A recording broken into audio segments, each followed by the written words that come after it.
रियाज एक बहादुर लड़का था जिसे जंगलों की सैर करना बहुत पसंद था।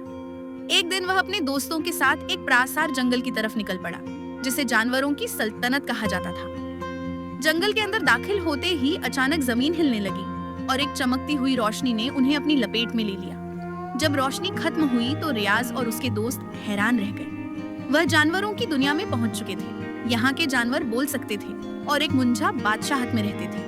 बादशाह शेर ने उन्हें खुशाम कहा और बताया कि एक खतरनाक भेड़िया जंगल पर हमला करने वाला है। रियाज और इसके दोस्तों ने हाथी, बंदर और हरण के साथ मिलकर एक जबरदस्त मंसूबा बनाया। उन्होंने भीड़ को धोखा देकर एक गहरे गुड्डे में गिरा दिया, जिससे जंगल के सब जानवर महफूज हो गए। शेर बादशाह ने खुश होकर रियाज को सजाए का तमगा दिया। अचानक वही चमकती रोशनी दोबारा जाहिर हुई और रियाज अपने दोस्तों समेत हकीकत की दुनिया में वापस आ गया। ये एक ऐसा एडवेंचर था जिसे वो कभी नहीं भूल सकता।